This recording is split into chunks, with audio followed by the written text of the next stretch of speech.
घिटौनी दिल्ली से। और पिछले 3 साल से मैं संघ में कार्यरत हूँ और संघ को मैं समय दे पा रहा हूँ और संघ से कुछ मैं सीख भी पा रहा हूँ। जैसा कि आज मुझे संघ ने आदेश दिया है कि मैं गोल्डन रूल नंबर 9 पर अपना वक्तव्य रखूं, तो ये मेरे लिए बहुत हर्ष की बात है।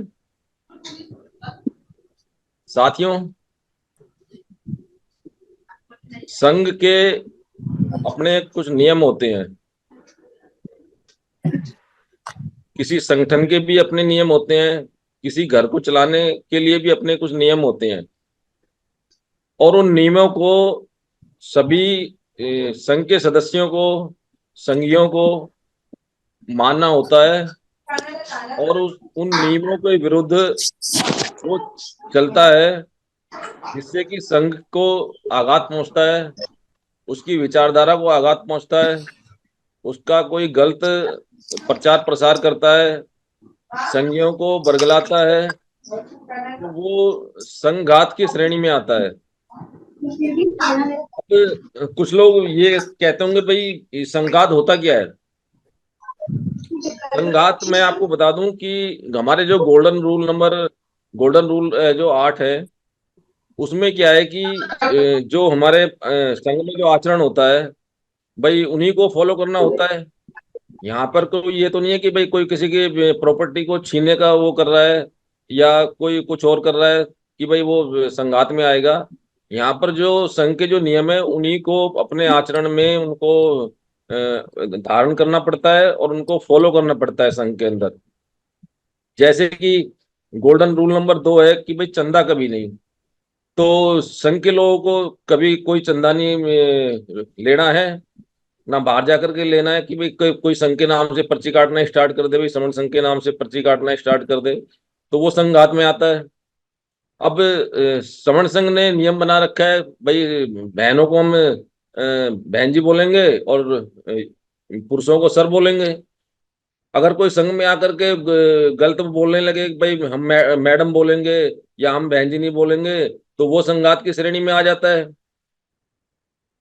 साथियों को गलत प्रचार प्रसार करने लगे, अब भाई संघात में तो यार ऐसे होता है, वो ऐसे होता है, तो इसका भी संघात की उसमें आता है। अब कोई साथी हमारा आकर के संघ में आकर के कहे कि भाई मेरे यहाँ पे आकर के मेरे लिए स्टेज सजाओ, या मुझे आप गुलदस्ता दो, या मेरा वो करो, पद प्रतिष्ठा मंच माला का वो करो, तो वो भी संघात की उसमें आ जाता है। तो ऐसा ये यहाँ पर संघ के अंदर ये नहीं चलता है, ये कि संघ के अपने नियम बनाए हुए हैं, उन्हीं को लोगों को फॉलो करना पड़ता है। और संघ में जो ये नियम बनाया गया है संघात का, ये प्राकृतिक जो संघ का वो है उसी से लिया को ज्ञात होगा कि तथागत गौतम बुद्ध के समय में भी एक संघ चलता था, समण संघ। तो उसमें भी जो उनका भाई था देवदत्त, उनके जो नए शिष्य थे, 500 नए शिष्य थे, उनको बरगला करके उनको अलग ले गया। ये चीजें जब गौतम बुद्ध को पता चली, तो उन्होंने अपने जो शिक्षित भिक्खु थे उनको लाने के लिए भेजा। तो भिक्खु गए फिर वहां पर, जो नए जो ये सामनेर थे उनको समझाया, उनको संघ के बारे में बताया, उनसे विचार विमर्श किया, तो उनको वो भिक्खु संघ में वापस लेकर के आए। उसके बाद देवदत्त अकेला रह गया, और अकेला रह गया तो फिर क्या है कि वो अकेला ही सड़ सड़ के मर गया। उसने कई बार संघ में आने की कोशिश करी, लेकिन संघ ने उसको कभी इजाजत नहीं दी संघ में आने की, उसको संघात किया था तो उसको माफ नहीं किया। जबकि देवदत्त काफी अच्छा ज्ञान था उसको और काफी वो रखता था, लेकिन संघ ने उसको नहीं लिया फिर, क्योंकि संघात की श्रेणी में आ गया वो।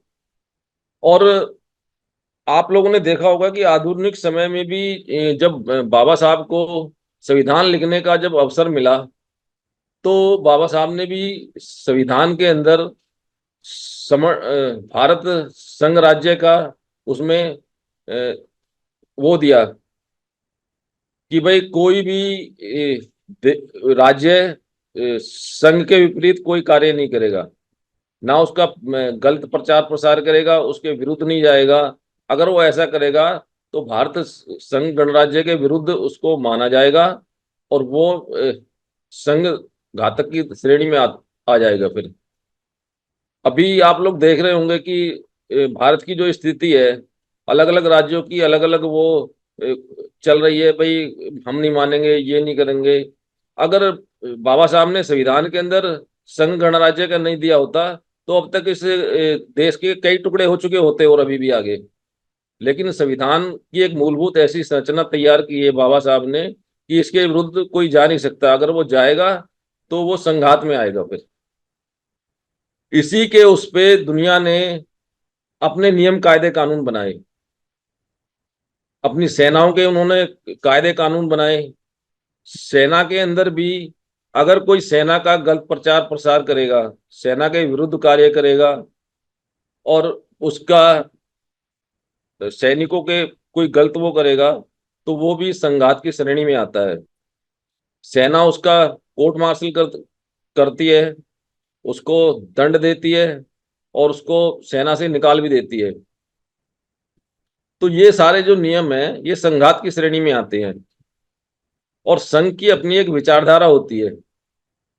ऐसा नहीं है कि भाई संघ कोई किसी पार्टियों की तरह काम करे या किसी संगठनों की तरह काम करे। आज हमारे किसी संघी ने गलत बोल दिया संघ के बारे में और कुछ दिन बाद में पता चल रहा है कि उसको दोबारा से उसकी ताजपोशी हो रही है। ये काम है ना संघ के अंदर नहीं होता, ये पार्टियों में होता है। जैसा कि आप देख रहे हो आजकल राजनीतिक नेताओं का क्या हो रहा है कि पहले उनकी बुराई होती है, उनको क्या क्या बोला जाता है और उसके बाद फिर उनको ताजपोशी करके अपनी पार्टियों में ले लिया जाता है। तो संघ के अंदर ऐसा नहीं चलता। संघ के अपने नियम कायदे कानून है। यहाँ पर संघ की विचारधारा ही काम करेगी। अगर किसी संघी के मन में ये विचार हो कि भाई हम इसको ऐसा करने से अपना अपना उद्देश्य हासिल कर लें, तो यहाँ पर ऐसा नहीं है। संघ के अपने नियम कायदे कानून है, उन्हीं पर सबको चलना पड़ेगा। और संघ इन नियमों से ही आगे चलता रहेगा और नहीं तो ये टूट जाएगा। फिर अगर इनके नियमों पर हम नहीं चले तो मैं ज्यादा ना कहता हूँ, मैं अपनी वाणी को मैं यही विराम देता हूँ। अगर मेरे वक्तव्य में कुछ त्रुटि या कुछ गलत हो तो मैं संघ से क्षमा चाहता हूँ। संघ मुझे क्षमा करे, संघ मुझे क्षमा करे, संघ मुझे क्षमा करे। संघ नमामि, संघ नमामि। मैं श्रवण हूँ, वेद प्रकाश गौतम, खिटौर में से।